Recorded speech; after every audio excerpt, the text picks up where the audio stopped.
fights with passion, and he inspires. Are you ready for a war?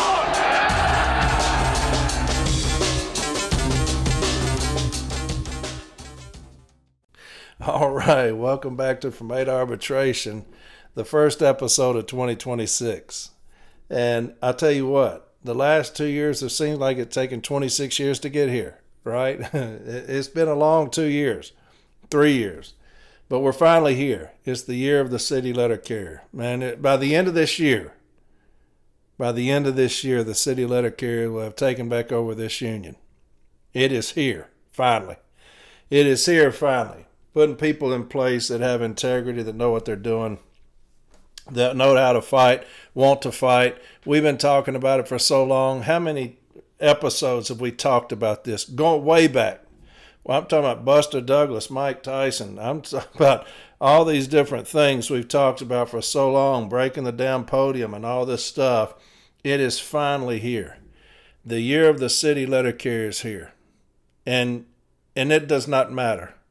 It does not matter who's tiptoeing around running, who's putting their toes in the water about running.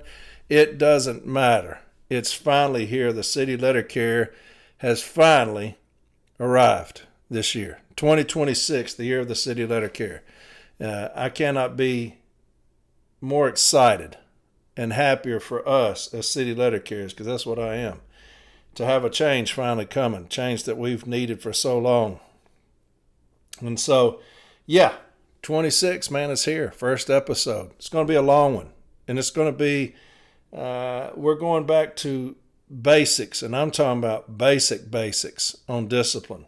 I've had a lot of people sending me discipline. I'm going to go over a couple today. A lot of new stewards have talked about discipline. Everywhere we go, people talk about discipline. It's one of the top two you'll deal with, Article 8 and Article 16, overtime, hours, and things like that, and discipline. It's the top two. When I first started as a shop steward in 2006, those are the two that I spent most of my time on. Article 16, discipline, and Article 8, because that's going to take up probably about 80% of what you deal with as a shop steward during your time. You'll have different things, obviously, that come up, but if you want to be really good at something, Article 8 and Article 16, get those down pat, because that's what you're going to deal with the most. But we're going back to the basics today on Article 16, all right? But I've got some shout-outs. I've got some other stuff to talk about. I'm going to get into this discipline, and I'm going to tell you it's long. I'm going to read the entire EL-921 handbook. I think that every shop steward, if you just started yesterday, if you've been doing it for 20 years, the EL-921 handbook needs to be understood, read, studied, because it's how management's supposed to handle discipline and the grievance procedure, okay? And so I'm just going to read the whole damn thing. And it's long, but I think it will be invaluable to new stewards especially that are dealing with discipline. I really do. I think it will be invaluable. And so I'm going to read that. So I'm going to go over some discipline. I got a site I'm going to kind of talk about a little bit, and then we'll get into it, all right? Got some shout-outs. First off, Lance Schwady. Lance Schwady is how you pronounce the name. Last week I screwed that up. I tell you, I'll screw up. If it's Tom Jones, I'm going to screw your name up. But it's Lance Schwady from Louisville. That's the guy. And we talk. Hell, I still screwed it up, but that dude, happy birthday to him too. He had a birthday here recently, so happy birthday to him. But that dude's a hellraiser, some that I would love all of our Formal A's to learn from those that are advanced, like JB, Lance, those. Learn from those, their aggression, their passion for what they do, the amount of hours they spend learning, educating, putting files together. They understand the importance of that position at the Formal A. Like I've always said, it's the most important position. You win or lose at the Formal A. And so he does it. He gets it. And I want myself surrounded by those, right, that are fighters. And he is definitely one of them. So Lance Schwady, I apologize. I get your name right, okay? Got another shout out. It's a small one, but hey, I'll take them. I'll take them. It's to Jacob Allen, Hamilton Branch 426. Somebody reached out, told me to give you some love. It's a good shop steward who gives a pain in the ass from management, and they absolutely hate him. And I love you for that, Jacob. I love you for that. Jacob Allen, Hamilton Branch 426. He's a pain in the ass for management, and they absolutely hate him. That's good stuff. I told y'all before, I've talked about this before, Steve Cole, who was an MPOO and ended up being the postmaster in Nashville when I was Formal A all those years ago. He told me, he said, Corey, the managers in this city said they'd take a pay cut to see you get fired. And I tell that everywhere I go because I think that's wonderful. That's exactly how I want to be as the formal Step A. The managers in the city said they'd take a pay cut to see you get fired. Good. That means I'm doing my job as the Formal A. I'm in it for one reason and one reason only, for the city letter care. That's it. I'm not in it to make friends with management. I'm not in it to go out to lunch with management and hobnob with management. I think that's where our union has failed us now. I'm in it for one reason and one reason only. That's the city letter care, period. That's it. And so, yes, there's your shout out, Jacob. Good for you, my man. Good for you. There's something called CREA or CREA. It's C-R-E-A, okay? C-R-E-A. And it's something that's come out, and I'll tell you what it's about. And a guy that's done it, he does a lot of stuff. You've seen him online. He does a lot of stuff. If you remember, he's the one who did the documentary Fraud at Flagler. He did a documentary about that. But he put together this thing called CREA, or CREA, C-R-E-A. And here's a little synopsis of it, and I'll tell you what it is.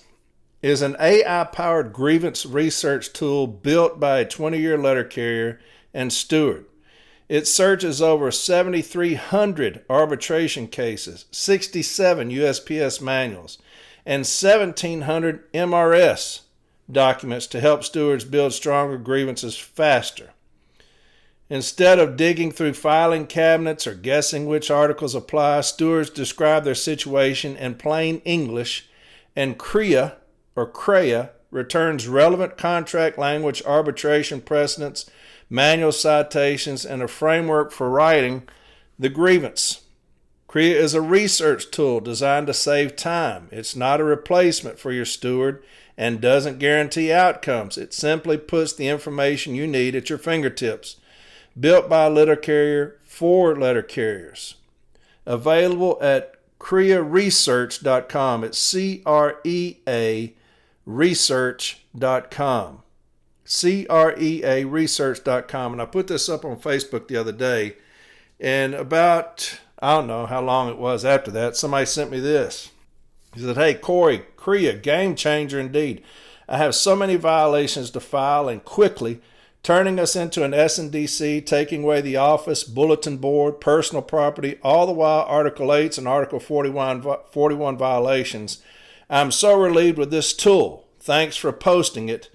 Happy New Year. And so somebody had already gotten it and was already benefiting from it. I did it. Now, look, I don't make no money from talking about it. It's just that it's another thing about city letter carriers helping city letter carriers. I've never seen it before. It's never happened before since I've been a city letter carrier. The amount of help out there with podcasts, Facebook pages, and things like that. Now, here's another city letter carrier. Now, he spent hundreds of hours doing it. And so he may charge you. I don't know. He may charge you, but he sent me a sample of it. I told him something. He said, well, give it something hard. I think I did something like some crazy question about opting. And the damn thing sent me back kind of an issue statement, sites to look at, contractual language to do. And so it's pretty damn cool. Pretty damn cool, man. And so check it out. You don't like it, don't get it. But for new stewards, older stewards, been doing it a while, it's a pretty cool thing. It's pretty, again, I don't get a penny for telling about it. If somebody comes to me with something that's going to help city letter carriers, I'm putting it out there, period. I'm about one thing and one thing only. city letter carrier. I'm not about politics. I'm not about all that other bullshit. I'm about city letter carrier only, period. Okay?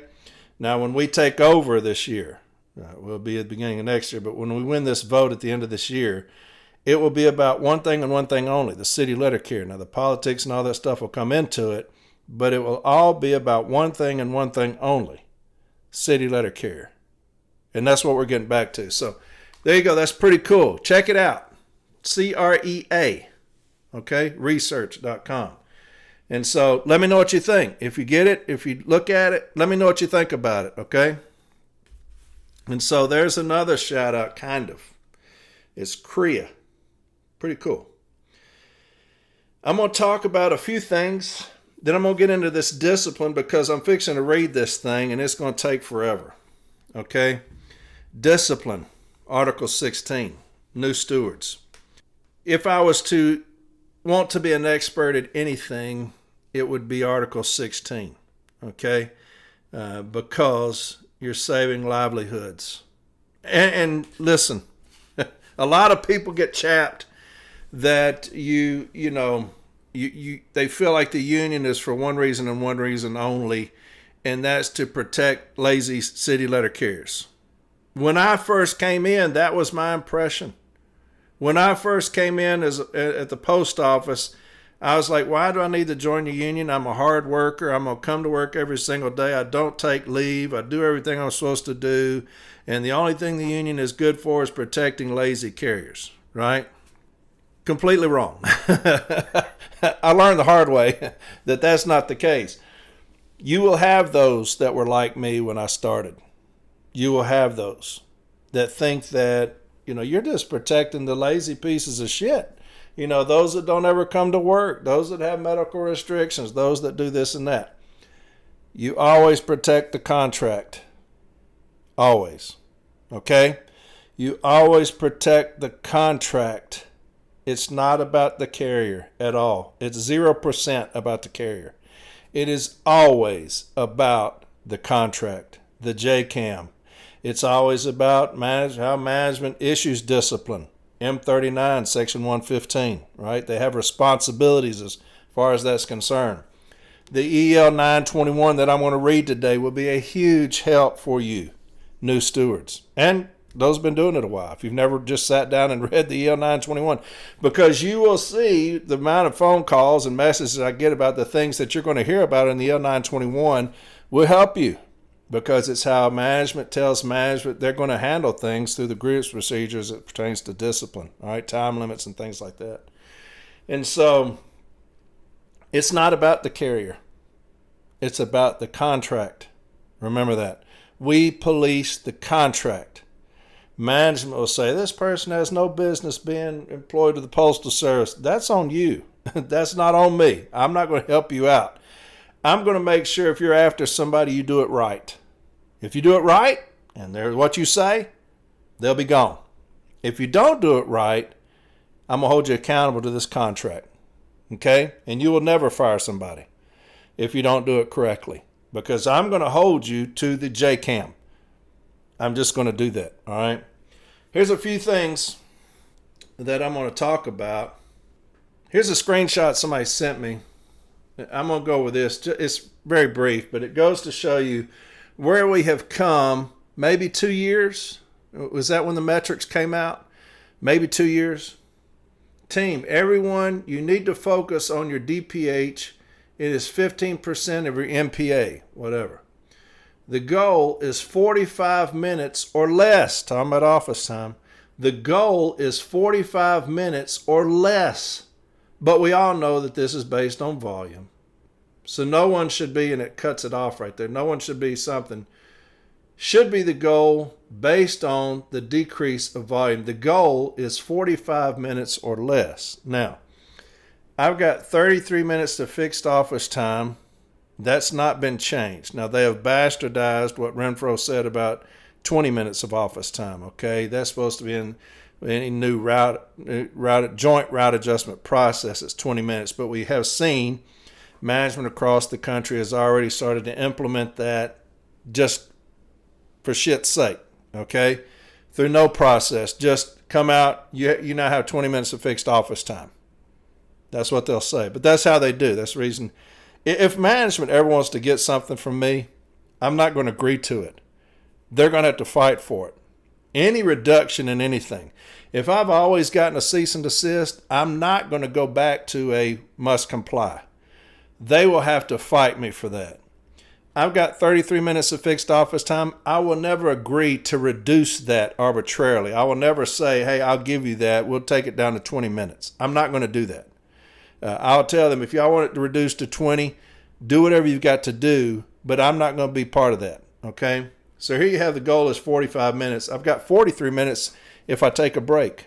So that gives me 2 minutes of office time, okay? 2 minutes. And so, but that's where we are. And it says all mail should be at the carrier's case when they clock in.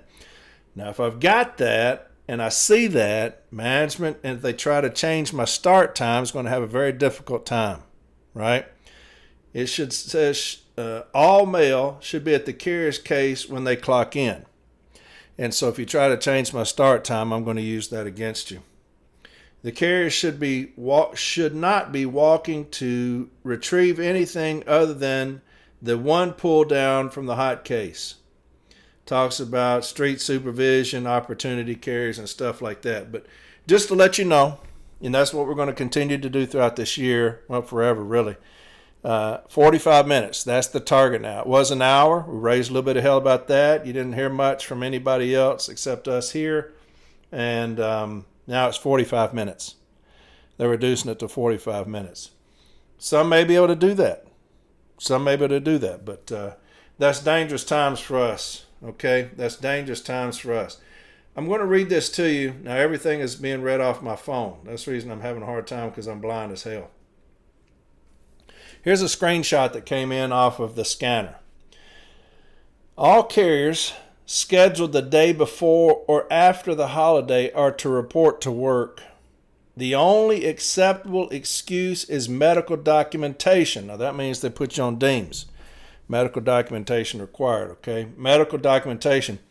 Fail to report will lead to corrective action and loss of holiday pay. Now, that's happened, the loss of pay. A lot of people have reached out to me saying, hey, they gave me AWOL or LWOP. You know, even though I had leave available, they gave me AWOL, LWOP, or AWOL, and so we've dealt with that. But this says fail to report will lead to corrective action. Save that screenshot. Save that screenshot, okay? Because, what does it say? Was a thorough investigation completed?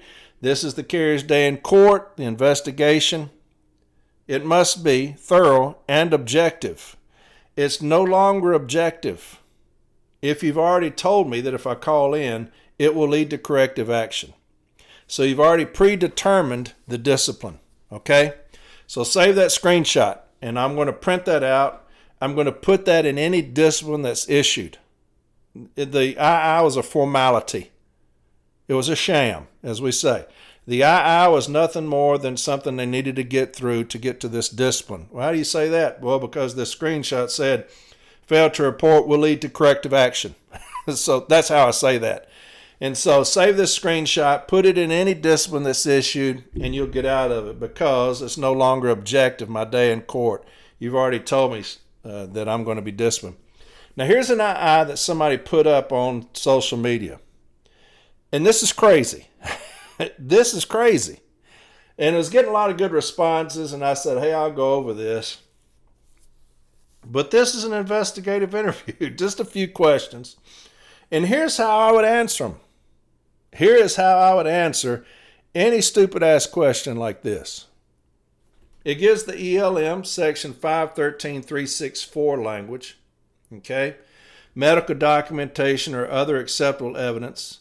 Attendance policy and procedure. It states that when employees are required to submit medical documentation, such documentation should be furnished by the employee's attending physician or other attending practitioner who is performing within the scope of his or her practice. The documentation should provide an explanation of the nature of the employee's illness or injury sufficient to indicate to management that the employee was or will be unable to perform his or her normal duties for the period of absence. Normally, medical statements such as under my care or receive treatment are not acceptable evidence of incapacitation to perform duties. ELM Section 511.41, unscheduled absence, definition, attendance policy and procedure. Unscheduled absences are any absences from work that are not requested and approved in advance. Now I'll read that again. Unscheduled absences, definition, attendance policy and procedure. Now, this is ELM Section 511.41. Unscheduled absences are any absences from work that are not requested and approved in advance. ELM Section 511.43. Employee responsibilities, attendance policy and procedure. Employees are expected to maintain their assigned schedule and must make every effort to avoid unscheduled absences. In addition, employees must provide acceptable evidence for absences when required. ELM Section 665.41, requirement of regular attendance, attendance policy and procedure. Employees are required to be regular in attendance. Failure to be regular in attendance may result in disciplinary action, including removal from the Postal Service. I'm going to read that again. ELM Section 665.41, requirement of regular attendance, attendance policy and procedure. Employees are required to be regular in attendance. Failure to be regular in attendance may result in disciplinary action, including removal from the Postal Service. Handbook M41, City Delivery Carriers Duties and Responsibilities, Section 112.21. Carriers are to obey the instructions of your manager. Okay, so these are all told to you before they start asking questions. And then what they'll do is, are you familiar with this? You know, you'll say yes because you just read it to me. And then in the discipline, they'll say, when questioned about your obligation to be regular in attendance, you said that you were aware that you'd be regular in attendance, which is not what happened. You just said, I'm aware now because you wrote that to me. Okay, but here's the questions. Listen to this. 5, employees are to be regular in attendance, and if you are not, it results in disciplinary action. I'll read that again. Employees are to be regular in attendance, and if you are not, it results in disciplinary action. So now, when I go back up here to ELM Section 665.41, requirement and regular attendance, this is attendance policy and procedure. Okay? Attendance policy and procedure.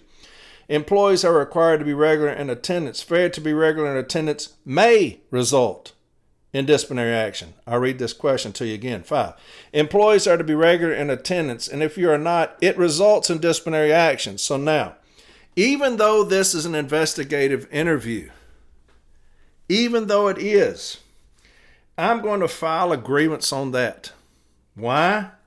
Because management has implemented a local leave policy that's inconsistent with the handbooks and manuals. Okay? Management has implemented a local leave policy that is inconsistent with with handbooks and manuals. Okay? I'll say that again. Management has implemented a local leave policy that is inconsistent or in contrast to the handbooks and manuals. All right? Because the ELM policy states it may result. Management says here, employees are to be regular in attendance, and if you're not, it will result. It results in disciplinary action. Okay, so I'm going to grieve that. Here's the question. Are you regular in attendance? Yes, I am. Yes, I am. If you're going to ask me that question, I'm answering that question. Are you regular in attendance? Yes, I am. Now, they can ask me whatever. Why do you say that? Well, because you asked me. You asked me. It's not for me. This is my day in court. That's what you're trying to determine. It's an investigative interview. This is for you. But if you're going to ask me, yes, I am. 6, in your own words, what is an unscheduled absence? I have no idea. I have no idea. Well, I just read it to you. Okay. The question was, in your own words, what is an unscheduled absence? I have no idea. I don't know. If you're going to be stupid, If you're going to give me an investigative interview and you want me to hang myself, I'm not doing it. I'm not doing it. Here's another one. 7, are you maintaining your assigned schedule? Yes, I am. Yes, I am. Okay? Are you maintaining your assigned schedule? Yes, I am. 8, would you like employee assistance program? At the bottom, you're reminded that this interview may lead to corrective action up to and including removal from the Postal Service. Bullshit. You just told me employees would be regular in attendance, and if you're not, it results in disciplinary action. It's not may lead to corrective action. You're already going to discipline me. You just told me that. If you're not, it results in disciplinary action. And so I'm going to agree with that thing there because management is attempt to implement a local leave policy that's in conflict or in contrast with our handbooks and manuals, okay? And so anytime management wants to come at me like that, are you regular in attendance? Yes, I am. In your own words, what is an unscheduled absence? I have no idea. Are you maintaining your assigned schedule? Yes, I am. Again, we will always ask, what is regular in attendance? What does that mean? What is regular in attendance? Okay? I want management's definition because they're going to say it's to be here when you're scheduled. That's perfect in attendance. That's perfect in attendance. So regular in attendance means you want me to be perfect. Okay?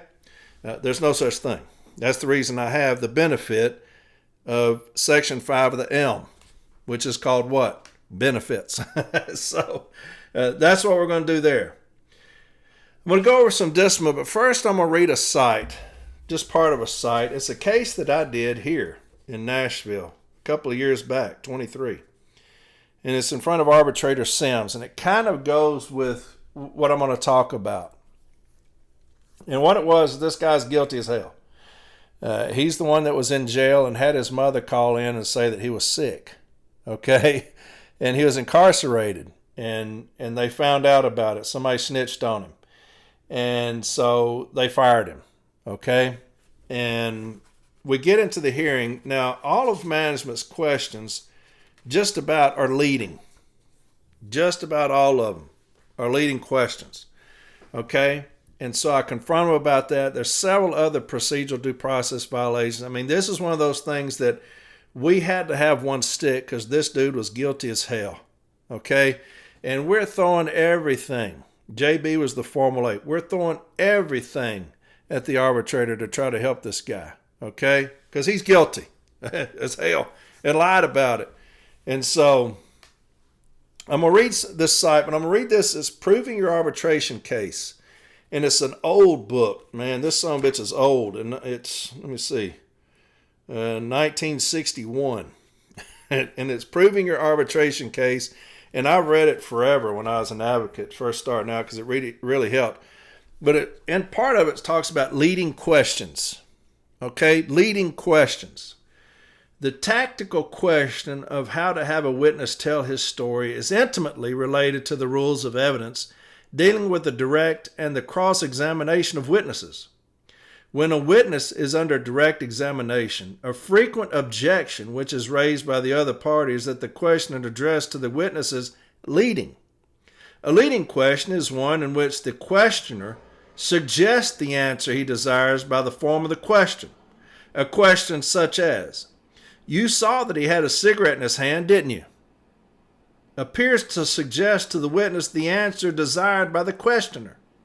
In this manner, it would appear that the questioner is, in fact, giving the testimony himself by the form of the questioning, leaving it to the witness merely to say yes or no.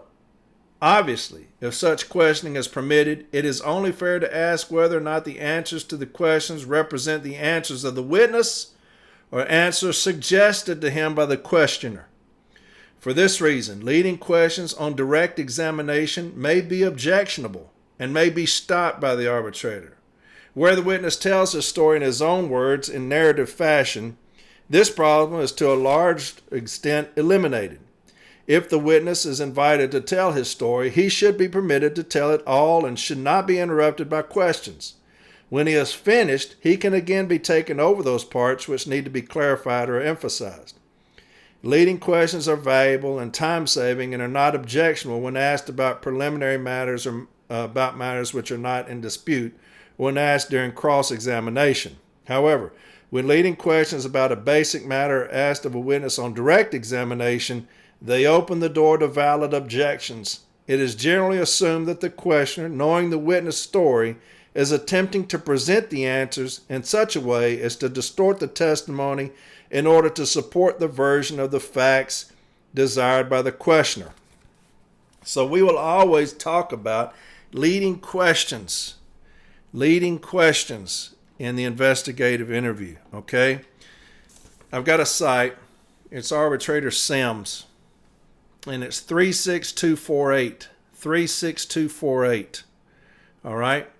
And I'm going to read just a few pages of the discussion because this is generally how arbitrators will feel about some things, okay? Leading questions. Also the charge, which is what I want to emphasize today. The union's second challenge to the propriety of the notice removal related to the failure of Manager Talley, who issued the removal, to perform a thorough investigation that was fair and objective. This union challenge went directly to the just cause obligation in this matter. The questions and responses from the grievant were in the case file, and testimony was provided related to some of these questions. The just cause test regarding a thorough investigation, as defined in the JCAM, states in relevant part. Before administering the discipline, management must make an investigation to determine whether the employee committed the offense. Management must ensure that its investigation is thorough and objective, emphasis added on and objective. This is the employee's day in court privilege. Employees have the right to know with reasonable detail what the charges are and to be given a reasonable opportunity to defend themselves before the discipline is initiated. Testimony indicated that the II was the grievance day in court. In my considered opinion, the series of questions asked were constructed to elicit a predetermined response or outcome. To reiterate, it is my determination that the grievance actions designed to deceive were unacceptable and inconsistent with a reasonable expectation of employee behavior. However, the II must still be executed objectively, and that's how important that is. Objective, defined as an adjective, means not influenced by personal feelings or opinions.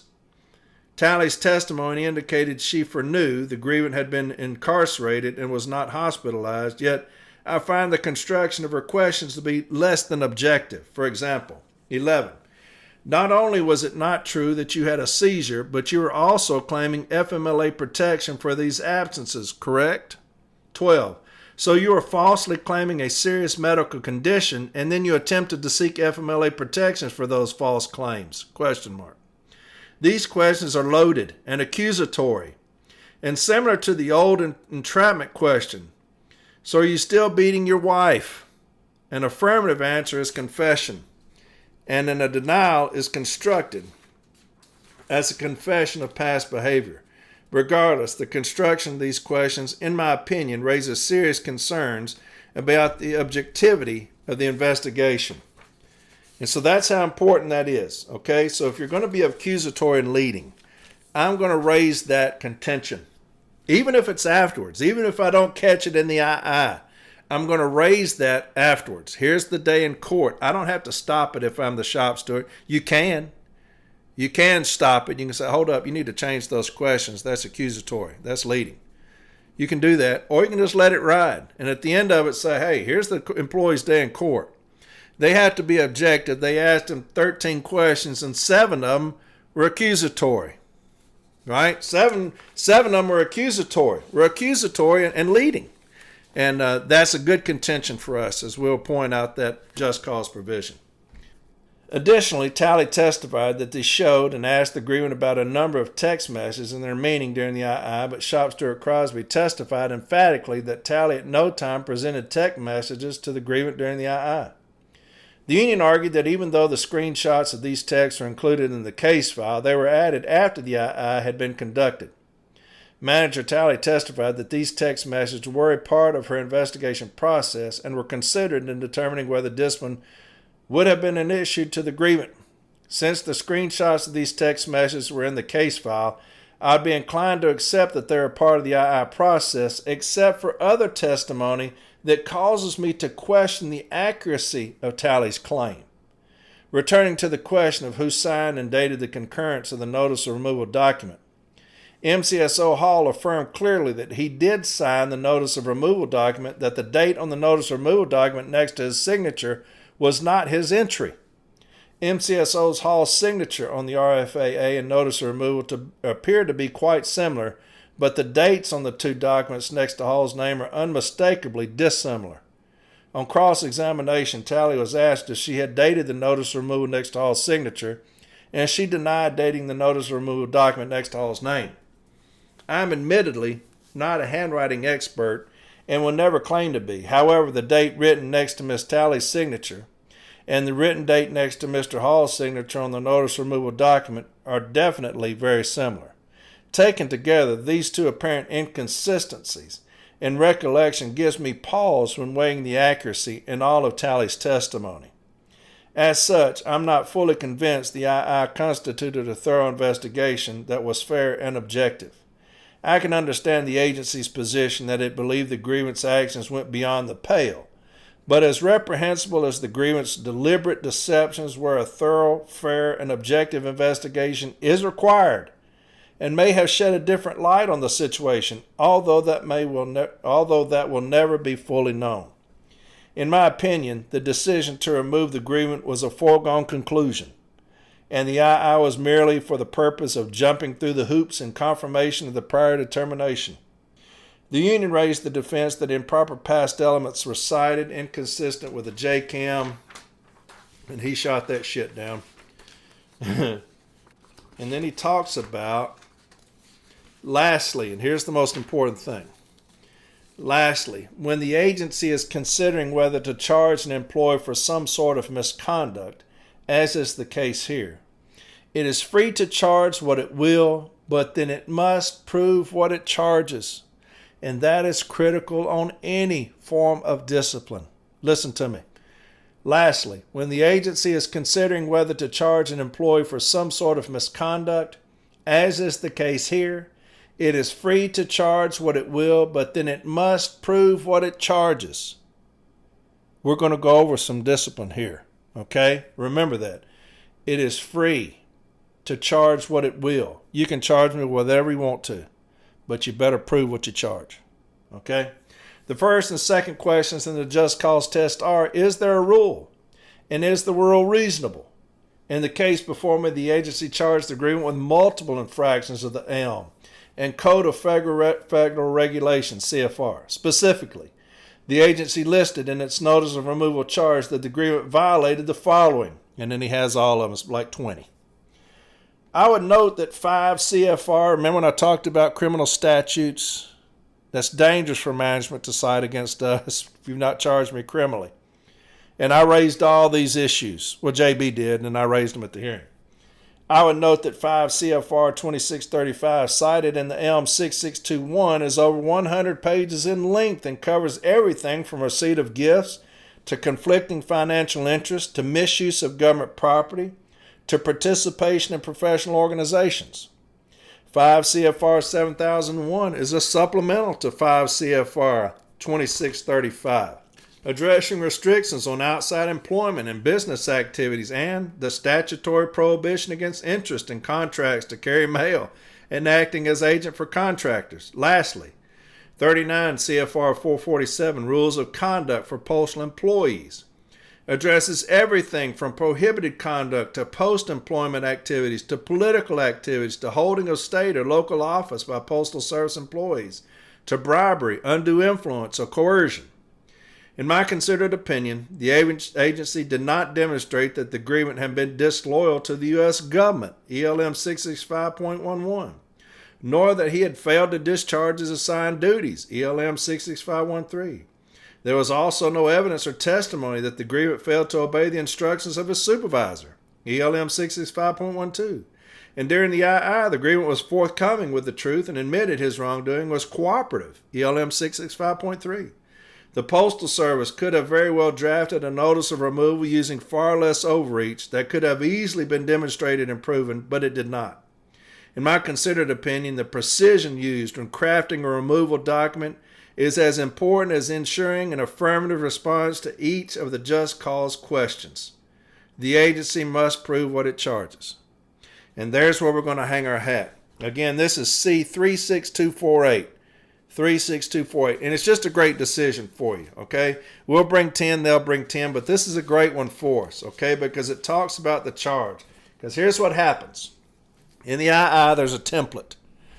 Okay, management's usually going to pull up these templates. They'll go and they'll have an attendance template or whatever else. They're going to ask you these basic questions, and then they'll go to the Formal A, and the Formal A says, hey, we missed a few. Okay, we missed a few, and I'm going to put these others in there. Deal with that a lot here in Nashville, JB does. Then it'll go to labor, and labor wants to show the lower forms of management, the supervisor and the Formal A, how smart they are. They want to show them, hey, this is how knowledgeable I am. Watch all this other shit I can put on this discipline. And when we get it, now we've got about 40. And this is exactly my closing with this side here, with this individual here. This is my closing. Now we've got about 40. About 50% of those weren't asked about. And about 50% of those don't pertain to anything. And so he agreed. I'm going to read some discipline to you with that in mind, okay? With that in mind. Here's the first one. Again, I'm reading all this off my phone, and I'm blind as shit. And that's the reason it sounds like this. Notice of suspension, no time off, 14-day. Charge number 1, improper conduct. On 12/1, now this is dated December 30th. On 12/1, you displayed hostile and threatening behavior towards a supervisor while a pre-disciplinary interview, PDI, was being conducted with you. While questions were being asked, you started yelling, fuck this, fuck that, fuck you. You're warned to be mindful of your language and conduct and given the opportunity to step out to gather yourself and return yelling the same things. The PDI was concluded and not completed. A pre-disciplinary interview, PDI, was held with you on December 9th, 2025, with your union representative present. You acknowledged awareness of the Postal Service zero tolerance policy and the ELM citation on behavior and personal habits and violent and threatening behavior. You were asked to explain this altercation in your own words, and you stated in part that you were frustrated because the supervisor did not have the full facts and all the answers in check. You acknowledged you were warned about your conduct and given the opportunity to step out. You deny that you said fuck you. Your actions are not acceptable in any circumstance. Your actions are not going to be tolerated. The Postal Service is a professional business, and everyone is to conduct themselves in such and not harass or instigate any other employees. You have been present for documented talks on the zero tolerance policy, as well as them being posted throughout the office, that states in part, zero tolerance means every act or threat of violence and any inappropriate behavior will be addressed. No employee should have to work in an atmosphere of fear and intimidation. Claiming that a remark was made in jest will not lessen the Postal Service's response. I have considered the evidence of record, which includes but is not limited to your answers during the pre-disciplinary interviews and the following elements of your work history. 1. A letter of warning from September 20th, 2024 for unsatisfactory attendance. 2. A letter of warning, January 28, 2025, unsatisfactory attendance. I find that nothing short of the 14-day suspension described above is warranted, and I find your actions to be in violation of the following. Your actions are in violation, but not limited to, the following regulations of the Employee and Labor Relations Manual, ELM 66513, discharge of duties. Employees are expected to discharge their assigned duties conscientiously and effectively. 665.15, obedience to orders. Employees must obey the instructions of their supervisors, and if an employee has reason to question the propriety of a supervisor's order, the individual must nevertheless carry out the order, and may immediately file a protest in writing to the official in charge of the installation or may appeal through official channels. 665.24, violent and or threatening behavior. The Postal Service is committed to the principle that all employees have a basic right to a safe and humane working environment. In order to ensure this right, it is the unequivocal policy of the Postal Service that there must be no tolerance of violence or threats of violence by anyone at any level of the Postal Service. Similarly, there must be no tolerance of harassment, intimidation, threats, or bullying by anyone at any level. Violation of the policy may result in disciplinary action, including removal from the Postal Service. 65.16, behavior and personal habits. Employees are expected to conduct themselves during and outside of working in a manner that reflects favorably upon the Postal Service. Although it is not the policy of the Postal Service to interfere with the private lives of employees, it does require the postal employees to be honest, reliable, trustworthy, courteous, and of good character and reputation. The federal standards of ethical conduct referenced in 661 also contain regulation standards governing the off-duty behavior of postal employees. Employees must not engage in criminal, dishonest, notoriously disgraceful, immoral, or any other conduct prejudicial to the Postal Service. Conviction for a violation of any criminal statute may be grounds for disciplinary action against an employee. This action is taken to impress on you that you must demonstrate adherence to the postal regulations. To meet the above state or other legitimate work expectations may result in further discipline up to a removal from the Postal Service. And then it gives him his appeal rights. So, you have an individual that goes in and he's in the investigative interview and he allegedly he starts saying fuck this and fuck that, okay, and fuck you. And so I asked, did they put this individual on emergency placement? No. So you cannot say that you felt threatened, okay, for bodily harm or whatever. You can't say that because the process is, to me, you would put them on 16-7. The 2 letter of warnings, I asked about those. Both of those had been rescinded. They were no longer active. Okay, so now we have a 1610 violation. To me, you showed that it was not as serious as you want to believe. By giving a 14-day suspension, you skipped a letter of warning and a 7-day, went straight to a 14-day because in the investigative interview, what did you say? You were warned to be mindful of your language and conduct and given an opportunity to step out, to gather yourself, and return yelling the same things, okay? So you kind of gave me a discussion, sounds like, right? You're warned to be mindful of your language and conduct. And so I'm in an investigative interview. This is my day in court. I come back for a second and say, hey, I was a little heated because the supervisor wasn't really doing it right. I may have used some language that's improper, okay? You cited no language that discusses my language, right? You said,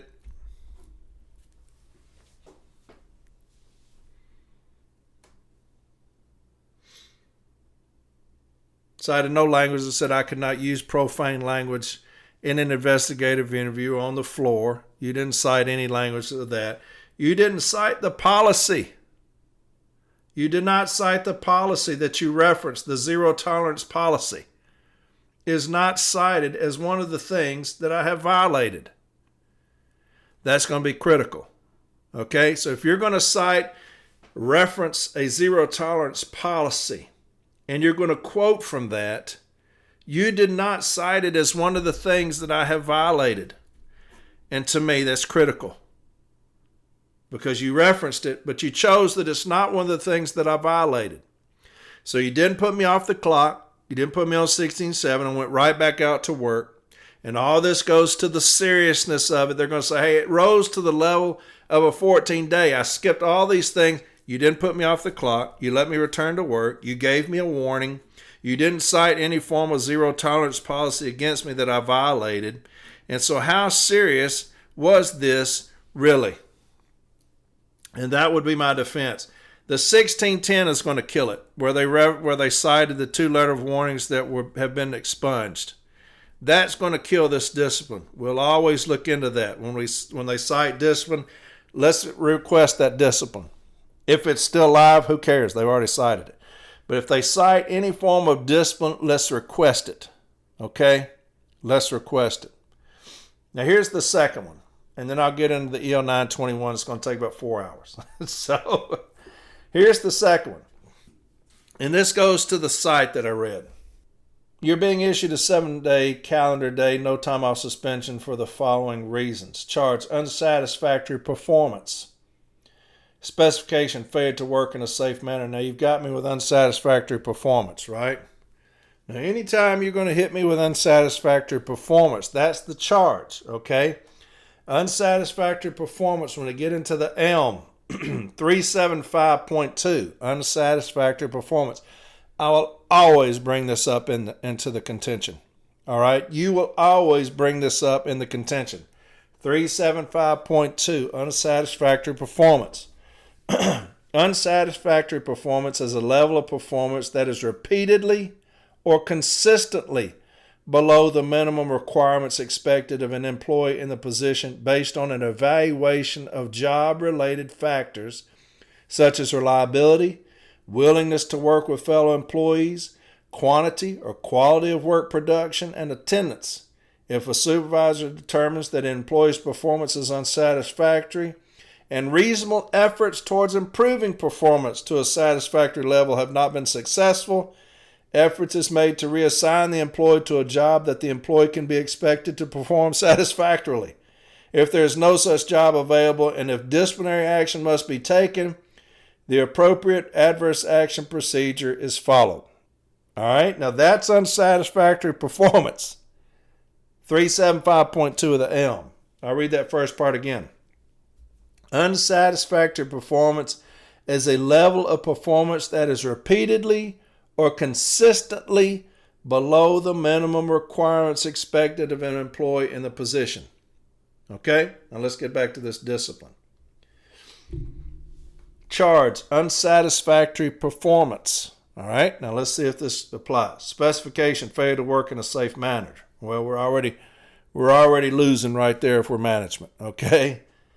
On November 1st of 25, you left your vehicle running while not in the driver's seat. During your investigative interview on November 10th, 2025, you acknowledged EL-921.2 responsibilities and 831.332. We've got two of them.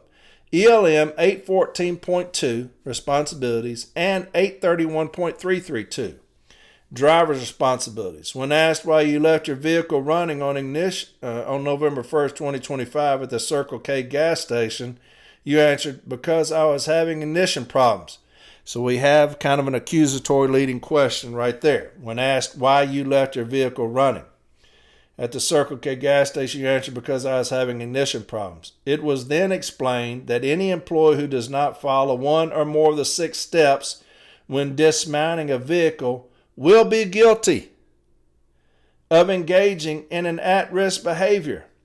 So in my II, in my day in court, you told me that it was then explained that any employee who does not follow one or more of the 6 steps when dismounting a vehicle will be guilty. Okay, so now we have an issue with, was a thorough investigation completed, right? It has to be thorough and objective. We're no longer objective because you already told me I'm guilty. I'm guilty. You will be guilty of engaging in an at-risk behavior. You were then asked why you left the seat of your vehicle when the engine running, and you stated, because I was having ignition problems and I was just trying to get the job done. Your answers are unacceptable. It is your responsibility to perform all duties in a safe manner. Okay? So now, we got him being guilty, and they're asking accusatory questions, okay, as far as unsatisfactory performance. In addition, the following elements of your past record have been considered in arriving at this decision. Letter of warning, 7/24, for failing to work in a safe manner. Letter of warning dated 8/8/24 for improper conduct, failure to follow instructions. So now we have unsatisfactory performance. Your actions are in violation of postal rules and regulations, which include but are not limited to the following. ELM 665.13, discharge of duties. Employees are expected to discharge their assigned duties conscientiously and effectively. Neither one, that was not asked about in the II. Remember, we had ELM 814.2 and ELM 831.332. And now they cite ELM 66513. What about ELM 665.15, obedience to orders? Was that apply? That doesn't apply. What about ELM 814.2? That was asked about, right? ELM 814.2. Here's management's problem. They cite about 7 of them. Now let's see if these apply. New shop stewards, when we get this discipline, it's a 7-day suspension. Let's see if these all apply to what happened, right? We got improper dismount. They're saying that the vehicle's running his out of the vehicle. ELM 814.2, responsibilities. All employees are responsible for A, complying with all OSHA and Postal Service safety and health regulations, procedures, and practices, including the use of approved personal protective equipment. You may be able to tie that one in there, okay? Here's another, ELM 814.2, responsibilities. All employees are responsible for keeping the work area in a safe and helpful condition through good housekeeping and proper maintenance of property and equipment. Does that apply? Does not apply, does it? ELM 814.2, responsibilities. All employees are responsible for C, reporting recognized safety hazards and unsafe working conditions immediately. Does that apply? That does not apply. I cannot be found guilty of that. Here's another, ELM 814.2, responsibilities. All employees are responsible for D, performing all duties in a safe manner. Hey, they may be able to use that one against me, right? ELM 814.2, responsibilities. All employees are responsible for E, keeping physically and mentally fit to meet the requirements of the job. Does that apply? No, that does not apply at all. ELM 814. Another one, responsibilities. All employees are responsible for F, reporting to their supervisors immediately any accident or injury in which they're involved, regardless of the extent of injury or damage. Does that apply? No, it does not apply. Here we got another. ELM 814.2, responsibilities. All employees are responsible for G, driving defensively and professionally, extending courtesy in all situations, and obeying all state, local, and postal service regulations when driving a vehicle owned, leased, or contracted for by the Postal Service. Does that apply? You may be able to tie that one in. And then ELM 831.332, driver's responsibilities. Drivers must drive safely and defensively, practice personal safety, obey all state and local traffic laws and Postal Service driving policies, and extend courtesy in all situations. And it gives the appeal rights. This action is taken upon you. You must correct your work deficiency. Do you know what wasn't cited? Dismount procedure. Where is that located? What if I tell you there is no dismount procedure? What if I go into arbitration and I tell the arbitrator, hey, Mr. Arbitrator, the union states that there is no dismount procedure, which is exactly what I would do. I'm going to say, Mr. Arbitrator, the union states that there is no dismount procedure. And if you can find one on the notice of charges, we'll rescind this grievance. We'll rescind this grievance and we'll walk out of here. If you can find on this notice of 7-day suspension a dismount procedure that was violated, I'll walk out of this hearing right now. Because to me, if you're going to tell me that I violated a dismount procedure, I better see a dismount procedure. It's not on there. About 10 of the cited things don't apply to me. You told me in the synopsis that I'm guilty of a dismount procedure, so it doesn't matter about the investigative interview any longer. The questions asked of me are accusatory and leading. And so, may look bad. It may look bad on its face. Once you start getting into that notice, once you start getting into that charge, if you can beat the discipline based solely on the charge, man, we are way ahead of the game. Way ahead of the game. And then we'll get the information, and then we'll really start picking apart this thing. But anytime we can get that charge and we can beat that discipline based on the charge, we are way ahead of it, okay? Anytime you see discipline cited, let's request it. Let's see if it's still active. They love to put discipline in there that's been rescinded and expunged. All right? And so there's two disciplines for you. Got sight for you, read a little bit of an arbitration book. And so get that charge, know what you're looking for. Get those sub-questions of just cause down. Okay, we're going to grill management when we get into that arbitration. I am grilling management when I get that discipline in there. Okay, if they don't follow something, I am taking them to task in there. You got to open that door for me, though, at those lower steps. All right, because a lot of arbitrators, if you don't open that door, they're not going to let me open it. Had arbitrator Miles that day shut me down. I'm sitting there trying to grill management on just cause principles, and they objected, saying, hey, these are never asked about. And they weren't. And he shut me down. He wouldn't let me ask about them.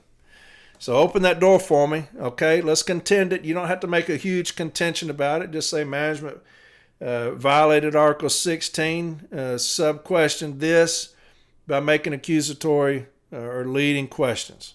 That's basically all you got to do. Maybe put one or two in there.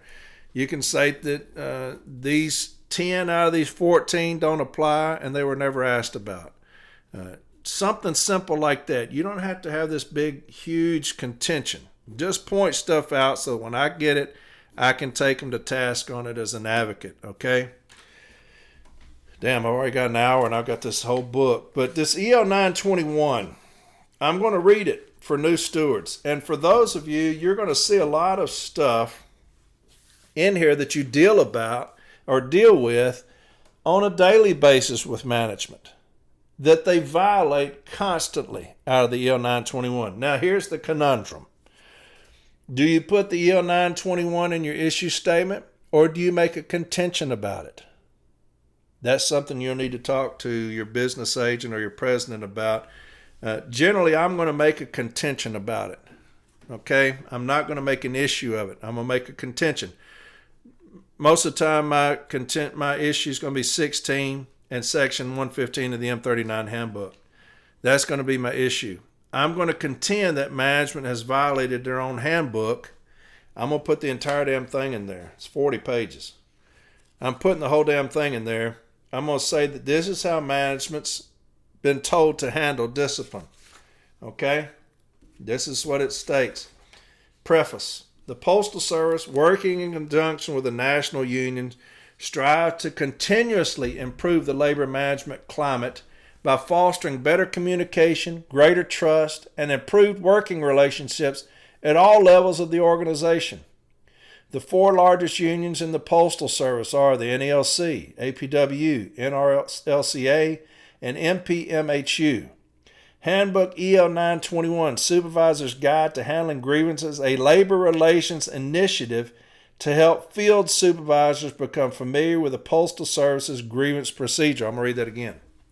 Handbook EL-921, Supervisor's Guide to Handling Grievances, is a labor relations initiative to help field supervisors become familiar with the Postal Service's grievance procedures.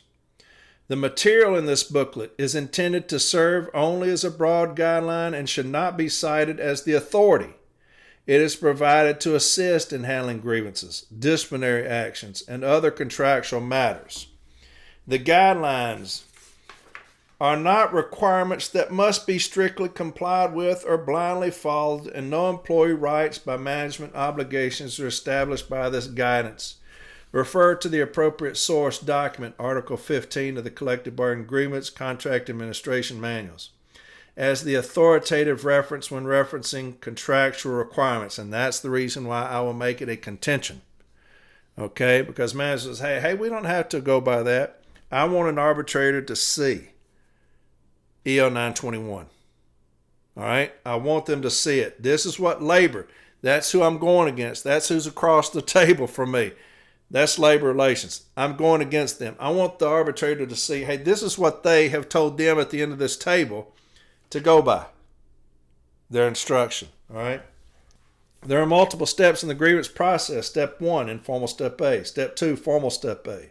Step 3, step B. Step 4, interpretive step and arbitration. This guide focuses on step 1, informal step A, and step 2, formal step A processes. For information about the other steps in the grievance process, refer to Article 15, the Joint Contract Administration Manual, and your district labor relations office. This guide does not provide information or advice for managers on how to resolve specific grievances. Sound decisions on grievances and corrective discipline require an understanding of the facts and circumstances, as well as an understanding of the process. As the Postal Service Supervisor, you are encouraged to read and understand the applicable contracts that cover your employees and your facility. Never assume anything. Know the facts and seek advice when questions arise concerning how to resolve contractual issues, and apply appropriate remedies when a contractual violation is established. By working out problems before they become grievances and by resolving grievances at the lowest possible step, you can make an important contribution to the overall improvement of labor management relations that will favorably impact all facets of our organization. Supervisor's Guide to Handling Grievances. Joint Contract Manuals. The Postal Service worked closely with 3 of our unions to develop joint manuals on contract application. 1, the JCAM with the NELC. 2, the JKIM, the APW. And the SIM, the MPMHU, Contract Interpretation Manual. These contract administration manuals reflect mutual agreements on the interpretation of significant portions of the respective national agreements. They are to be used as a management and union reference when dealing with grievances at all levels of the grievance procedure. Their use will help, 1, resolve most disputes in the initial grievance steps based upon nationally agreed contract interpretations, and 2, avoid disputes when used to make decisions, e.g. scheduled overtime. The JCAM, JKIM, and SIM are available in 2 formats, printed and online, and are expected to be routinely used by field personnel. Requests for information. NELC, MPMHU, and APW Article 31.3, NRLC Article 31.2 states in part, the employer will make available for inspection by the union all relevant information necessary for the enforcement, administration, or interpretation of this agreement. The employer may require the union to reimburse the USPS for any costs reasonably incurred. See current version of the Administrative Support Manual, ASM, for allowable fees. If the request for information is for a local matter, it should be handled at the local level. However, if the RFI is not for a purely local matter, it should be handled by the parties at the national headquarters level. Contact your district labor relations office for clarification if you receive an RFI that you believe to be other than a local matter. Article 31.3, 31.2 means the following. The union has a right to ask the supervisor for information directly related to the handling of a grievance or potential grievance. Generally, you must provide the union with the information that is requested if it is relevant. It's got a 1. There are limited exceptions to the union's right to information, e.g. certain contracting information that is of a proprietary nature, some injury compensation records. The union must have a reason for seeking the information. They cannot conduct a fishing expedition into Postal Service records. You must respond and provide the relevant information in a timely manner. If there is a delay, provide the union with written notice indicating when they can expect the information will be provided. Does that happen with y'all? If it doesn't, I'm going to put this in my contention. I'm going to have 17 and 31 as my issue, but in my contention, I'm going to say, hey, look, page 4 of Handbook EL-921, Management, Labor tells management this is what they're to do. And now we have an informal telling what to do, and a formal telling what to do, and a DRT decision telling what to do. So everybody's telling them what to do, and they're still not doing it. Okay? Make copies and keep the originals of any information provided to the union. And that's a huge one for me. Because what does management state? I'm going to request information. What are they going to say? You've heard me read on here before, management sending us requests for information. Hell, you got the information because I asked for it. That's what it says. Make copies and keep the originals of information provided to the union. That's in the EL-921. So if they give me a request for information, I'll say, hey, page 4 of the EL-921, that's the information I'm going to give you. You should have made copies and keep the originals for any information provided to the union. All supervisors and managers must cooperate with a union request to interview a supervisor or manager where relevant. And we also have step 4s that give us that right, that they must answer germane questions.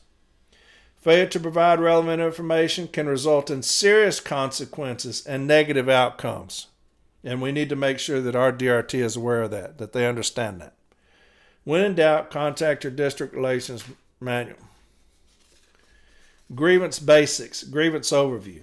The collective bargaining agreements address wages, hours of work, overtime, and other terms and conditions of employment for bargaining unit employees.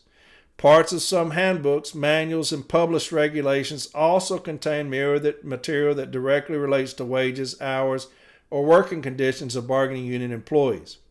Material in handbooks, manuals, and published regulations cannot contain anything that conflicts with agreements. As management conducts its business, there is always the possibility that an employee and or the union may believe that a violation of their respective agreement has occurred. While problems are best resolved before they become grievances, supervisors must know how to handle grievances quickly and correctly when they do arise. Due process rights, time limits, and union rights are a few examples of contractual requirements that a supervisor may violate if he or she is unfamiliar with the grievance process. Grievance handling. Employees and or the unions have the right to file grievances if they believe the collective bargaining agreement has been violated. You must be in a position to respond properly should a grievance arise. To do so, use the following guidelines in handling grievances. Know the grievance procedure for the specific union involved. Take each grievance seriously. Investigate the grievance, looking for relevant facts. Find out the who, what, when, where, and why, and how. Ensure time limits and procedural requirements have been observed. Extensions may be achieved through mutual consent of both parties as explained in Time Limits, page 8. Ensure all time limits and procedural requirements have been observed. That's a huge one for us, right?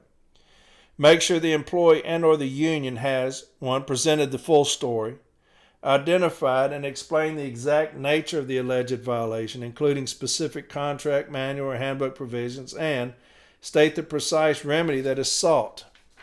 Do not interrupt. Do not be argumentative or adversarial.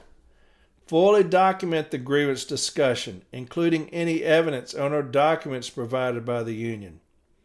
Use the following forms to document grievance meetings: PS Form 2608, PS Form 8190, PS Form 8191.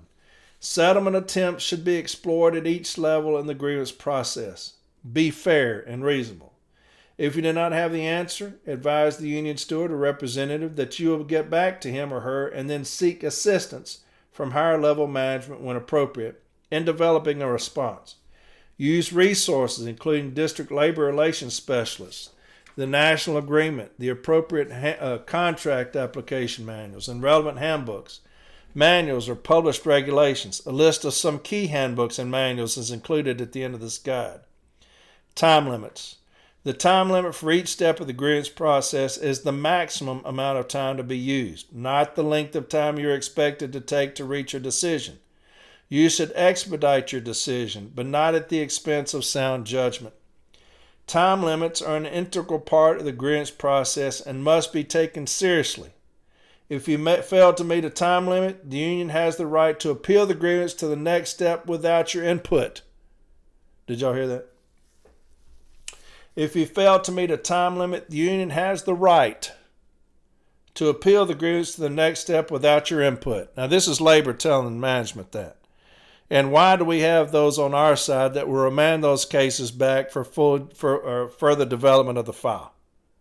Do y'all know the answer to that? Why are DRT teams remanding cases back for further development or to fully develop the file? We gave them an opportunity to do so, to meet with us, so that they could make a full and detailed statement of facts relied upon, and they chose not to do that. And so we're going to send our position up. Management's going to make a copy of that. They're going to send that to labor. They're going to remand it back, and labor is going to help them now write their contention. That will stop when we take over. That's not going to happen any longer. I'll read that again. Time limits are an integral part of the grievance process and must be taken seriously. If you fail to meet a time limit, the union has the right to appeal the grievance to the next step without your input. Conversely, if the union fails to meet a time limit, you are still required to schedule and meet with the union. It is important that you document the untimeliness of the union in the grievance file and record any explanation the union gives for being untimely. Let me ask y'all something. Have you ever had a case remanded back where we were untimely? Have you? What about discipline? If it's met on untimely, if we're not timely on discipline and we send it up, have y'all ever had us given that benefit? I mean, honestly, don't know. If you have, let me know. I don't know, but it seems like management's given that preference there, and we're not. I've taken things to arbitration before where we're untimely filing discipline and have lost. Just curious. Time limits vary by union and step of the grievance process. These limits can be extended by mutual agreement, meaning that both parties must agree to the extension. And if an extension is agreed to, it should be specific, documented, and included in the grievance file. Extensions should only be requested and or agreed to when necessary. APW and MP, that's not us, NELC, informal step A. The employee and or the union have up to 14 days to file a grievance from the date the employer or the union first learned of or is reasonably or expected to learn of the alleged violation. Once the grievance has been filed, the immediate supervisor and the employee and or union meet to discuss the grievance and possible resolution. I'll read that again because this is a contention amongst us even. Once the grievance has been filed, the immediate supervisor and the employee and or union meet to discuss the grievance and possible resolution. The supervisor is required to render a verbal decision at the meeting unless the parties agree to an extension. The union has 7 days to appeal an informal Step A decision to formal Step A. After the appeal is received, the installation head or formal Step A designee has 7 days to schedule and meet with the union. At the meeting, both parties are required to make a full and detailed statement of facts and contractual provisions relied upon and the remedy sought. The formal Step A decision is required to be made the day of the meeting, unless the parties agree to an extension. I'll read that again. The formal Step A decision is required to be made the day of the meeting, unless the parties agree to an extension. If the parties are unable to resolve the grievance, the union could submit written additions and corrections to the formal Step A record with the appeal to Step B. A copy of the additions and corrections must be sent to the management formal Step A designee. Management's formal Step A designee may respond to the union's additions and corrections by sending additional information directly related to the additions and corrections to the Step B team. I'll read that again. Management's formal Step A designee may respond to the union's additions and corrections by sending additional information directly related to the additions and corrections to the Step B team, provided that it is received prior to the Step B decision. A copy of the response must be sent to the union's formal Step A representative. Information sharing and documentation. Both the unions and the Postal Service are required to develop the facts and exchange all documents relevant to the grievance. Neither party should withhold relevant documents, with the expectation that they can be added to the grievance file at a later time. Relevant information could include any official records, statements, or previous disciplinary actions that are related to the grievance issue. Generally, the union bears the burden of proof in grievances regarding alleged contractual violations. However, the Postal Service is still responsible to defend its position and to best support the documentation that establishes that the collective bargaining agreement was not violated. Typically, the Postal Service bears the burden of proof in grievances regarding disciplinary actions. The gathering of documentation should begin before the discipline is initiated. You must be able to explain verbally and or through appropriate documentation why the action taken was for just cause. The principles of just cause are explained in the discipline section of this guide. Grievance file. It is important that a good grievance file is created beginning with the first step in the process. Step 1, informal Step A. The parties handling the Step 1 informal Step A are expected to start the creation of this file. Each side maintains its own file. At a minimum, the file should include the appropriate grievance form, documentation to support the Postal Service position, and any documents the union provides to support its position. And then it talks about the NRLC, Grievance forms. The grievance form used depends on the union involved. We use the 8190. Settlements, remedies, and setting precedent. It is expected that attempts to settle grievances will be made at the lowest possible step of the grievance process. Each grievance should be reviewed, and settlement decisions should be made based on the facts presented and developed by the parties. Please note that a settlement does not necessarily mean that management admits fault or provides some type of remedy. When appropriate, the parties can settle a case by simply closing the case or agreeing that a violation was not established.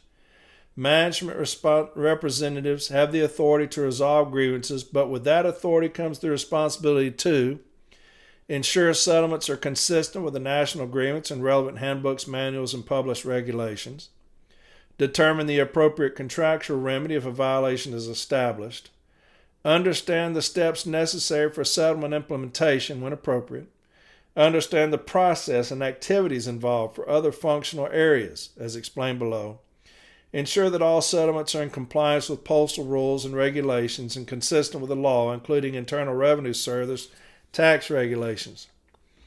It is extremely difficult to reverse or correct errors made in settlements, and some agreements might affect other proceedings, EEOs, MSPB. Therefore, it is critical that management representatives thoroughly understand the commitment it makes in each settlement. Below are several settlement guidelines that all management representatives involved in grievance processing should be aware of. Relevant provisions of handbooks and manuals should be checked before agreeing to settlements. Ensure regulations are current. Pay remedies may be appropriate in certain circumstances. However, this type of remedy should be reasonably related to any harm done to the employee grievant, e.g. wages and benefits lost or expenses incurred. Financial remedies which exceed these costs or otherwise provide for punitive damages should be avoided. Management representatives dealing with class action payments should review the proposed payees to ensure that all the payees fall within the class before finalizing an agreement. The Egan Accounting Service Center, ASC, needs a minimum of 4 pay periods from receipt of a back pay or pay remedy request to process back pay requests for the prior 3 years. If the back pay includes interest payments, the time frame increases to 5 pay periods. Because of the complexity of the paying back pay for a period more than 3 years ago, several more pay periods are required to process these requests. Settlements for compensation should never indicate that payments are to be sent to the union for further distribution to employees. Rather, a list of employees to be paid should be submitted through the normal procedures, the GATS. Payments made through GATS are considered to be wage compensation and are subject to all normal payroll withholding. Employee claims are not to be paid through GATS. Granting a day of administrative leave to be used in the future is inappropriate and creates issues regarding authority and accountability. All officials should be aware of reporting requirements in cases when settlements involve substantial liability. Make sure a significant potential liability is reported through the appropriate channels. Generally, setting precedent in a grievance decision means that the settlement agreement becomes an enforceable rule. Grievance settlement at Step 1 and Formal Step A cannot be precedent setting for any purpose and should not be stated as such. Grievance settled at Formal Step A are not precedent setting unless specific language is incorporated into the settlement. Supervisors should discuss with District Labor Relations before making such an agreement. Agreement resolved at Step B establishes precedent only in the installation from which the grievance arose. The meaning of precedent for Step B decisions is further explained in the JCAM Article 15. Grievance Arbitration Tracking System, GATS. The Grievance Arbitration Tracking System, GATS, is a postal service system that provides for the tracking of grievances and grievance payouts. Depending on your role in the grievance process, you might be required to use GATS. If you have any questions on access or your role in GATS, contact your District Labor Relations Office. Step 1 and Formal Step A grievances only enter GATS when there is a monetary settlement. Step 2, Formal Step A grievances. Every Step 2 Formal Step A appeal must be entered into GATS, which will generate a grievance tracking number. The number should be included in the grievance file and provided to the union within 72 hours of receipt of the appeal. The GATS number should be included on all decisions. All decisions should be entered in GATS. Discipline. Basic considerations. The first step in any discipline grievance is the discipline itself. As the issuing supervisor, it is imperative that you understand the discipline process. Management can only accomplish its mission through the effective management of people. How successful we are in working with people will determine, to a great measure, whether the overall goals of the Postal Service are attained. Getting the job done through people is not an easy task. As a supervisor, you have responsibilities towards your employees, including let your employee know what is expected of them. This is all coming out of the M39. If an employee is not meeting expectations, talk to him or her and gather documentation. Before formalizing discipline, let the employee explain and listen. Get the whole story. Employees' responsibilities under our collective bargaining agreement include, but are not limited to, working safely, reporting for work regularly and as scheduled, cooperating with fellow employees and superiors, performing quality work, and following rules, orders, and directions. Weingarten Rule, investigatory interview. The Weingarten Rule affords each employee the right to representation during an investigatory interview, which the employee reasonably believes may lead to discipline. Under the Weingarten Rule, you must allow each employee the following rights when conducting an investigatory interview. 1. Each employee has the right to be represented by a union steward during an investigatory interview, but not during an Article 16.2 discussion.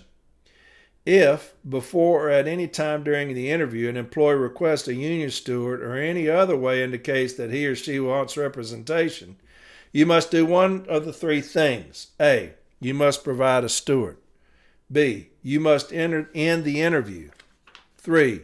You must offer the employee the choice of continuing the interview without a steward or having no interview at all and therefore losing the benefit that the interview might have given to him or her. We will always want a steward. We always want a steward. When in doubt, it is better to provide a steward or contact your local or your district labor relations office immediately. 2. The supervisor must tell the employee and the steward the purpose and subject of the meeting before the meeting begins. Then, if either the steward or the employee requests adequate time must be given to them to talk privately before or during the interview. 3. During the interview, you must permit the steward to participate. He or she may ask questions, clarify the employee's answers, comment about the questions, discuss favorable facts, suggest others who have information, and advise the employee. The steward is not allowed to disrupt the meeting or tell the employee not to answer a question. If that happens, postpone the remainder of the meeting and consult your manager or district labor relations office immediately. Now, I've done that. When they refuse to correct an accusatory question, I have told the grievant, do not answer that question. I've done that. If they ask an accusatory leading question, I'm going you need to rephrase that. That's accusatory. This is my it's not yours. I'm not changing the question. I'll just tell the carrier, don't answer that question. It's accusatory. Don't answer that. But I'll read that again. During the interview, you must permit the steward to participate. That's EL-921. Make sure you're putting that in your contentions. Not your issue. Put that in your contentions, okay? He or she may ask questions, clarify the employee's answers, comment about the questions, discuss favorable facts, suggest others who have information, and advise the employee. Okay? That's big for us. This is labor telling local management. 4. You may begin the interview, if appropriate, by saying the following. You are going to be asked a number of specific questions concerning, specify the issue causing the interview. You are subject to disciplinary action if you refuse to answer or fail to respond truthfully to any questions. And C. Your steward may advise you and participate in the interview, assuming the employee has requested a steward. The principles of just cause. The main purpose of any disciplinary action is to correct undesirable behavior on the part of an employee. All disciplinary actions must be for just cause, and in the majority of cases, the action taken should be progressive and corrective in nature. As stated earlier in this guide, it is typically the Postal Service's burden to prove that all disciplinary actions are issued for just cause. The definition of just cause varies from case to case, but arbitrators frequently divide the questions of just cause into 6 sub-questions and often apply the following criteria to determine whether the action was for just cause. These criteria are the basic considerations that the supervisor uses before initiating disciplinary action. Discipline should not be issued if no is the answer to any of the questions. I'll read that again. This is going in every form of discipline if we find that management has violated one of the sub-questions of just cause. Okay?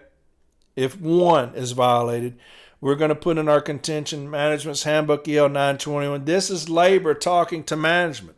And it's saying discipline should not be issued if no is the answer to any of the questions. And I've proven at least 2 of the 6 have been violated. This discipline should have never been issued.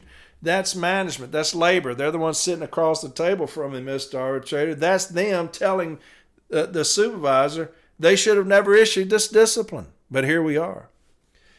1, is there a rule? If so, is the employee aware of the rule? Was the employee forewarned of the disciplinary consequences for failure to follow the rule? 2, is the rule a reasonable rule? 3, is the rule consistently and equitably enforced? 4, was a thorough investigation completed? 5, was the severity of the discipline reasonably related to the infraction itself and in line with that usually administered, as well as to the seriousness of the employee's past record? 6, was the disciplinary action taken in a timely manner? Steps of the discipline process. Before issuing discipline, you should consider having a discussion with the employee for minor offenses in an effort to correct the undesirable behavior. Discussions are intended to ensure employees are aware of the rules that may lead to such discipline if not followed. The discussion's purpose is for the employee to correct the behavior, thereby making discipline unnecessary. However, if discipline does become necessary, a reminder that all discipline must be issued for just cause as referenced above. There are multiple steps to the discipline process. Letter of warning, suspension of less than 14 days, suspension of 14 days or more, and discharge. Discussion. A discussion is not considered discipline and should be used for minor offenses. In such a case, you should let the employee know what the specific problem is and what is expected. You have a responsibility to encourage employees to correct their shortcomings. Let the employee talk. An interchange may be all that is needed. Discussions are to be held in private. Because discussions are not discipline, they are not grievable. You should follow up to make sure the discussion was effective. If the employee corrects the questionable behavior after the discussion, let it be known that you appreciate the improvement. Has that ever happened to anybody? Letter of warning. A letter of warning is the first progressive step in the disciplinary process. Generally, a letter of warning should be considered when an employee has been previously notified of what the expectations are but is failing to meet the expectations. Suspensions. In suspending an employee, use extreme caution in convincing yourself that the penalty is appropriate for the offense. Progressively longer suspensions may be in order to correct the situation. Suspensions require a higher level reviewing authority to thoroughly review and concur with a proposed discipline before it is initiated. Now I read this again because a lot of arbitrators don't agree with what labor just told supervisors. They say just a cursory review. Here's what it says. Suspensions require a higher level reviewing authority to thoroughly review and concur. So I will take their interpretation of that, okay? I'm going to say, hey, they must thoroughly review that. Where does it state that at? In y'all's handbook, EL-921. That's what labor's telling y'all. Y'all must thoroughly review and concur with the proposed discipline before it is initiated. Depending on the collective bargaining agreement, some suspensions require employees to remain on duty with no loss of pay. Discharge. When previous attempts to correct an employee deficiency have failed, discharge should be considered. This should generally be a last resort. However, there are certain offenses that may warrant discharge without prior progressive discipline, e.g. acts of violence, theft, intoxication, drugs, or alcohol. Discharge also requires a higher level reviewing authority to review and concur with the proposed discipline before it is initiated. Before you decide that discharge is appropriate, contact your district labor office for guidance. Level of discipline. One of the most difficult areas of discipline is the determination of the level or type of discipline to be issued for a particular offense. The Postal Service generally does not subscribe to a table of penalties for particular offenses. Rather, certain factors should be considered in assessing discipline, and disciplinary action should be tailored to the particular circumstances. Items for consideration in assessing discipline include, but are not limited to, the nature and seriousness of the offense, the past record of the employee and or other efforts to correct the employee's misconduct, the circumstances surrounding the particular incident, the level of discipline normally issued for similar offenses under similar circumstances in the same installation, the employee's length of service, the effect of the offense on the employee's ability to perform at a satisfactory level, the effect of the offense on the operation of the employee's work unit, for example, whether the offense made coverage at the overtime rate necessary, whether mail was delayed.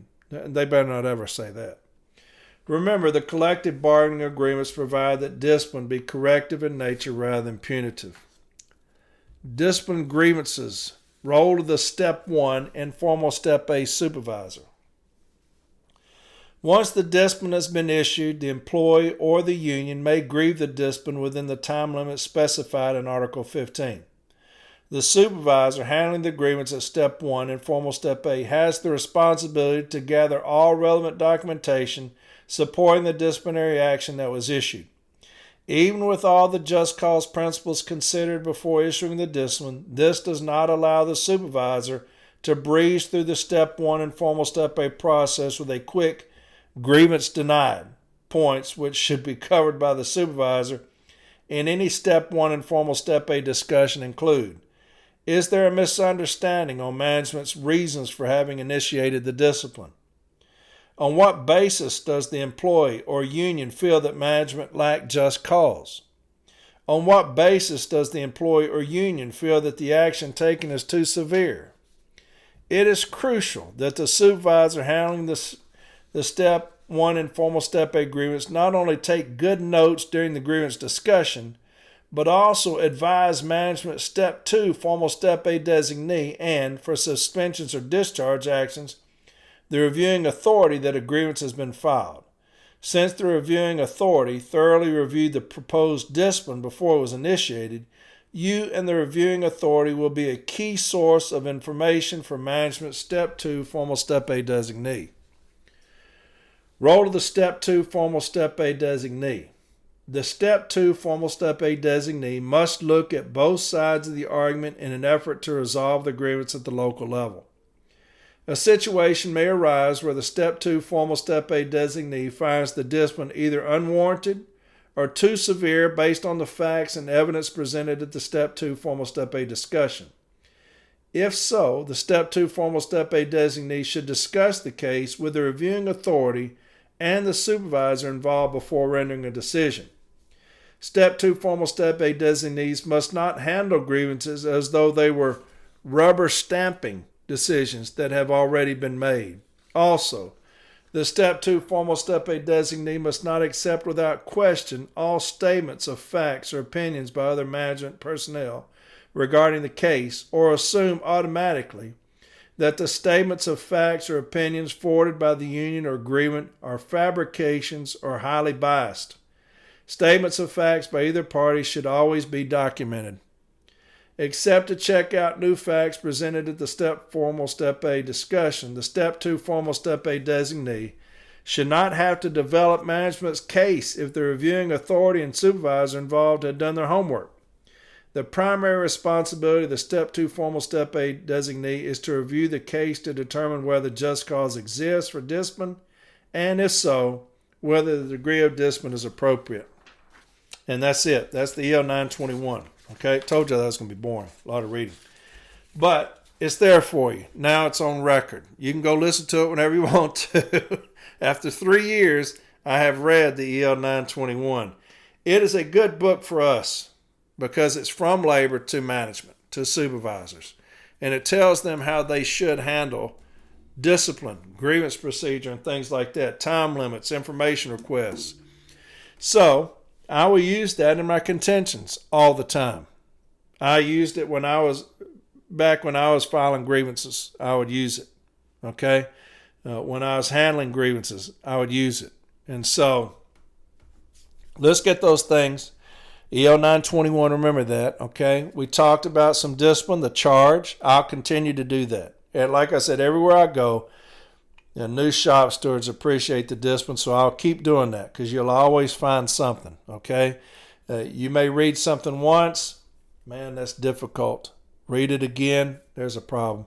Read it again, there's another problem, right? By the end of it, you got 6 or 7 problems that are going to kill that discipline. It's a charge no different than the charge in court, okay? If I'm a new steward, I'm going to get the EL-921, I'm going to read it. Article 16, memorize it.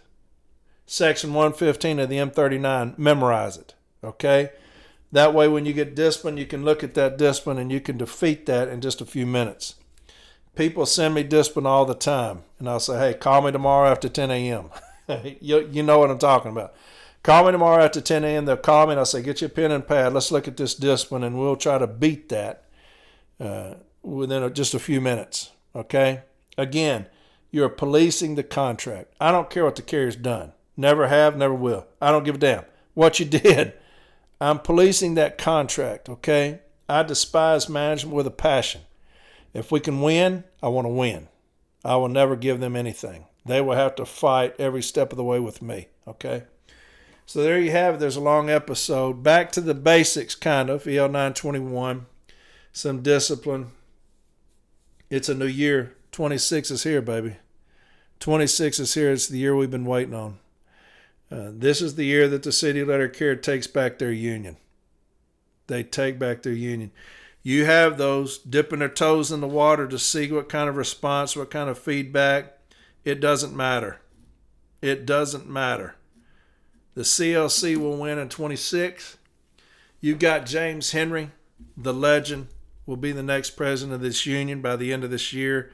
I cannot wait. I'm excited for the city letter carrier to experience him. You'll have the slate coming in, those that are about the business of city letter carriers, that love the city letter carrier, that are going to put them first and not the union, which sounds crazy, but you got to put the city letter carrier first. You have lifers coming out trying to tell people how to do things now. Listen, it's about the city letter carrier. Once you do that, when you do that, everything else will fall into place. All the political things, all that will fall into place. What you have to have first and foremost is a love for the city letter carrier, and you put them first. All the other things will take care of themselves. Why? Because you will fight your last breath for the city letter carrier. That's either on Capitol Hill, that's in these meetings at the highest level, that's in the ground floor, at the informal, formal, DRT. That's at every step. You put the letter carrier first, and that's what we were going to bring back to this union. The city letter carrier is the most important thing. They are first, there is no second. And that's what's coming. And so, yeah, it's a new mindset going to take over. You're going to have the workroom floor addressed. That will be priority one, is the workroom floor, the toxic working environment. And we're going to address that, okay?